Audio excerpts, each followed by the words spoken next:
So I'm here to say welcome to everybody. Welcome to the mothers. Welcome to the sisters. Welcome to the black sisters. You registered to vote yet? You have to get people out to vote. So welcome the dissenters. Welcome the rebels. Welcome the children. Welcome those among us with conscience.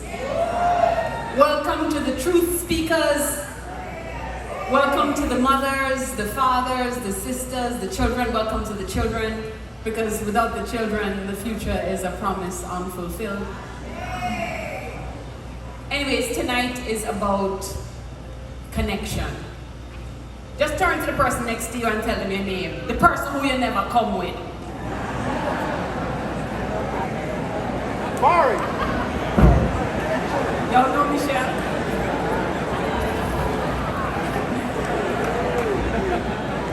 I never said tell them your whole life. I said just tell them your name. So tonight is about connection. So if you hear something that moves you, I don't want you to act like you're not in Brooklyn. I want you to respond. So you gotta be like, So now we practice 1, 2, 3. And you have to say ashe, and you have to snap your fingers. You know the Brooklyn thing. You have to make some noise, you have to vibes up the thing, right? You have to let them know that you were here, because if you don't make any noise, they'll say you were never here. So let me hear you.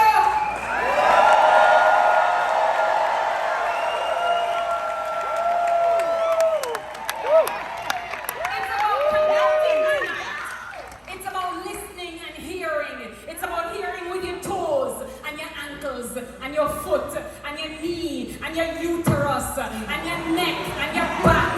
You know what I'm saying? I want you to move your scapulas because you're hearing. You know what I mean? Just get the thing inside of you, because this word is not for outside. Baldwin is not for outside the door. Baldwin is up in your gut, under your neck, under your elbow.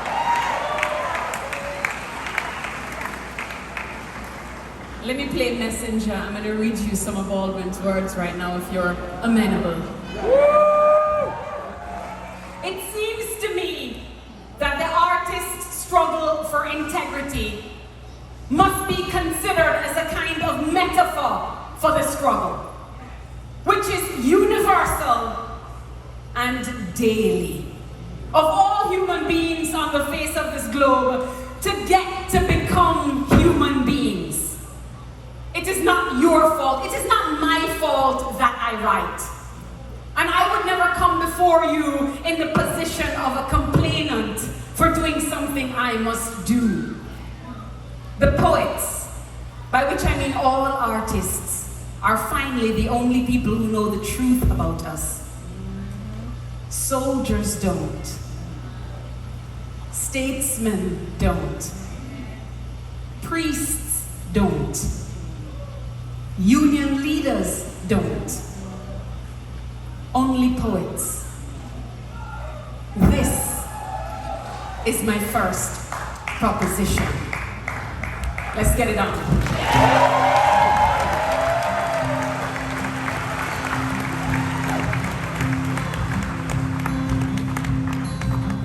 For some the massive, I'm just walking, trying to get home. I do nothing, just leave me alone. Lord, give me wings to fly before they shoot me down and I die. Don't let them shoot me down and I die. Whoa, whoa, whoa, whoa, whoa. Put down your gun, take your hands off me. Whoa, whoa, whoa, whoa, whoa. Put down your gun, take your hands off me. Officer, officer, officer, I know you're afraid of me. But look at my hands, please don't shoot me.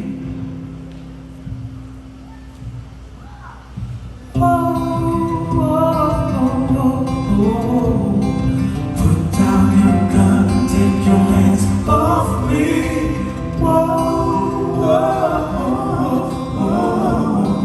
Put down your gun, take your hands off me.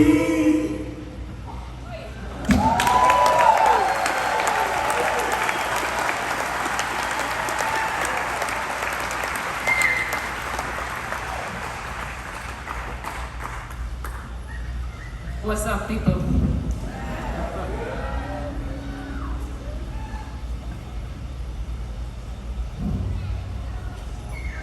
White supremacy must be in the water, ingested by the police, the prosecutor, and the politicians who remain silent while a steady staccato of black bodies fall like leaves in Ferguson, in Cleveland.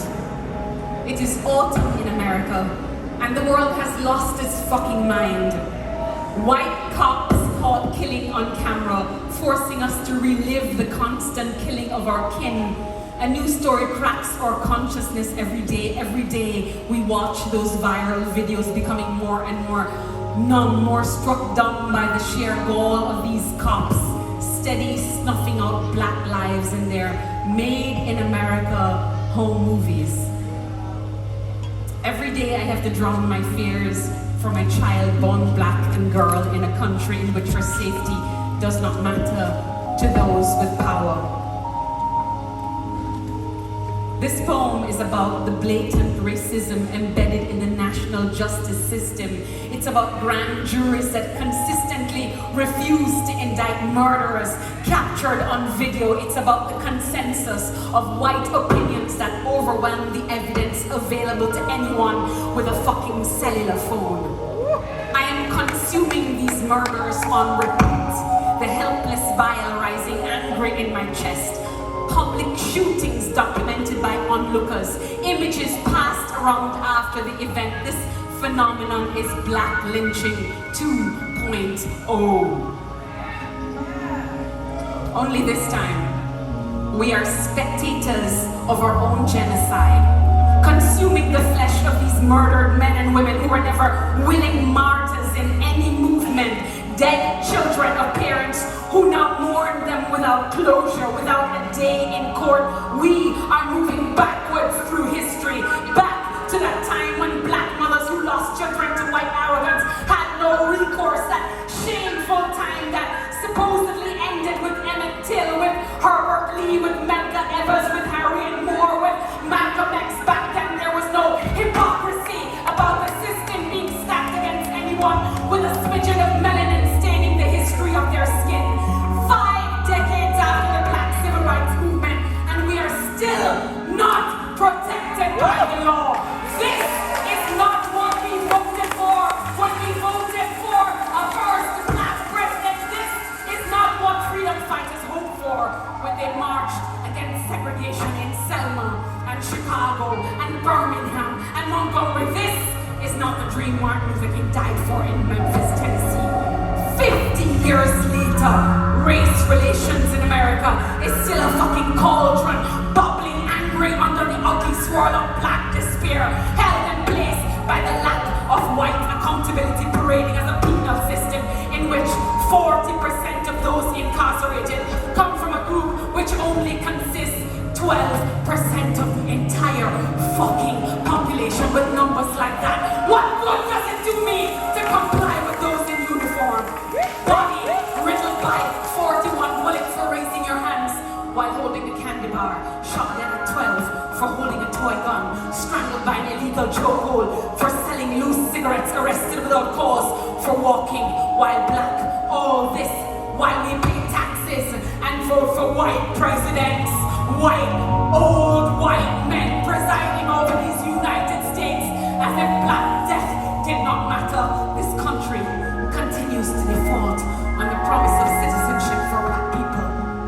A system sworn to protect us owes us something. trusting when it fails. A system sworn to protect us all of something when it fails. In the roll call for protection, all black bodies must be accounted for.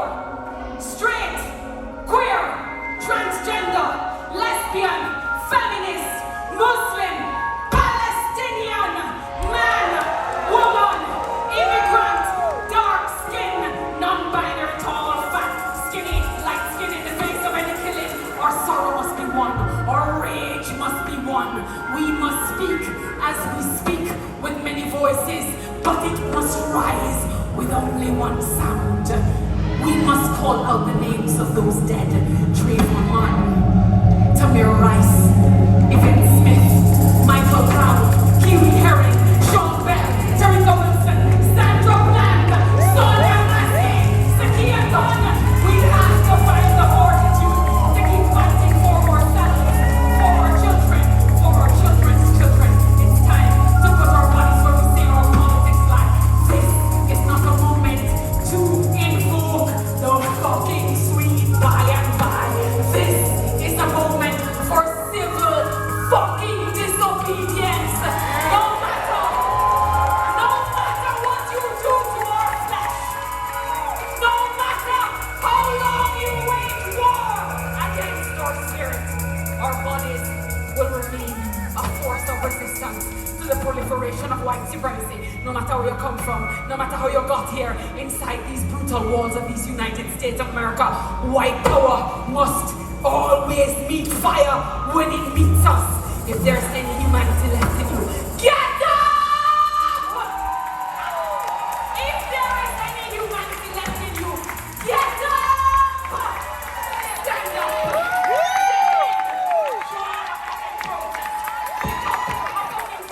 Right, scream, wave,